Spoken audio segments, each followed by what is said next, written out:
Hello everyone, আজকে আবারও একটা ছোট্ট মিনি ব্লগ নিয়ে চলে এসেছি। তো এটা হলো আমার মাসির বিয়ের দ্বিতীয় পর্ব। আগের ভিডিওটা ছিল প্রথম পর্ব, তো এটা হলো দ্বিতীয় পর্ব। তো বাড়িতে কী সব নিয়ম ছিল সেগুলো করে আমরা সবাই জল ভরতে চলে গেছি। আমার খুব ইচ্ছা ছিল হলুদ কালারের শাড়ি পরে সবাই একসাথে জল ভরতে যাব, কিন্তু সময়ের জন্য আর হয়ে ওঠেনি। যাই হোক, ভীষণ মজা হলো, কিন্তু আমরা সবাই মিলে খুব মজা করেছি। আর এই যে এটা হলো আমার দিদির ছেলে বাবাই, তোমরা হয়তো এর আগেও একে অনেকবার দেখেছো। আর এটা হলো আমার ছোটদি ভাই। আমরা কিন্তু ভীষণ মজা করেছি। আর এখানে দেখো সব বৌদি কাকিমা জেঠিমা মানে প্রত্যেকে প্রচুর ডান্স করেছে। তারপরে তো আমরা সবাই রেডি হয়ে গেছি। সবাই রেডি হয়ে আমরা যখন বিয়ের ওখানে যাই তখন দেখি বিয়ে কমপ্লিট হয়ে গেছে। অ্যাকচুয়ালি দিদির মেয়ে বৌদি সবাইকে রেডি করতে করতে আমার একটু লেট হয়ে গেছে, ওই জন্য এখানেও আসতে একটু লেট হয়ে গেল। এরপরে চলে আসলো নাচের পর্ব। তো এটা দেখো, আমরা কিন্তু ভীষণ মজা করেছি, সবাই একসাথে প্রচুর নাচ করেছি। আর বিয়ে বাড়ি বলে কথা, নাচ তো একটু করতেই হবে, তাই না? আর এখানে দেখো নতুন বউ বর সবাইকে নিয়ে একসাথে নাচ করছি। কথাই আছে, মনের মানুষকে কেউ যখন সারা জীবনের মতো কাছে পায় সেটার আনন্দটাই আলাদা।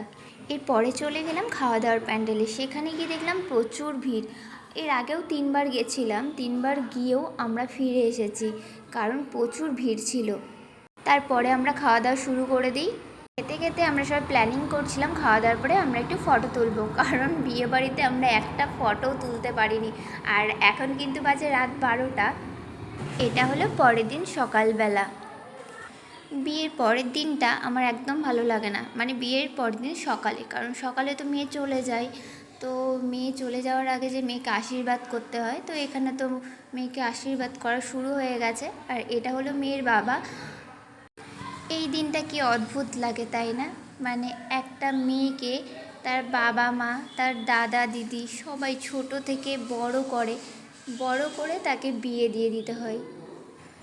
ছোট থেকে বড় করলো, তারপর আবার একটা নতুন ফ্যামিলিতে তাকে চলে যেতে হয়। কি নিয়ম, তাই না? মাঝে মাঝে মনে হয় যে এই নিয়মটা যদি উল্টো হতো কত ভালো হতো, তাই না? বাড়িতে সবাই এত কান্নাকাটি করছে, আমার তো দেখে ভালো লাগছিল না, ওই জন্য আমি একটু দূরে দূরে সরেছিলাম, কারণ আমার এই কান্নাকাটি জিনিসটা একদমই ভালো লাগে না, খুব কষ্ট হয়। আর এটা যে কতটা কষ্টের সেটা একমাত্র সেই মেয়েটা আর তার মা বাবাই বোঝে। এদিকে তো সব কিছু রেডি হয়ে গেছে। বাবার কাছে মেয়েরা একটু বেশি আদরে হয়, জানি মা ভালোবাসে, তবু কেন জানি না, মানে সমস্ত কিছু আবদার বাবার কাছেই করি, খুব ভালো লাগে করতে। কিন্তু দেখো, একদিন সব কিছু ছেড়ে চলে যেতে হয়। কতটা কষ্টের এই দিনটা, ভাবলেই কষ্ট হয়। তারপরে মাসিকে তো নিয়ে চলে গেল। আর এদিকে বাবাই তো প্রচুর কান্নাকাটি করছে। বাবাইকে আমি একটু হাসানোর চেষ্টা করছিলাম, কিন্তু হাসছিল না।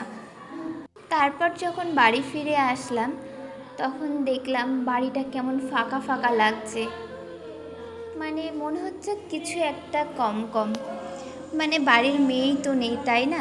কাল পর্যন্ত এতটা জমজমাট ছিল, কিন্তু আজকে দেখো। যাই হোক, আজকের ভিডিওটা এই পর্যন্তই। ভিডিওটা কেমন লাগলো অবশ্যই কমেন্ট করে জানাবে।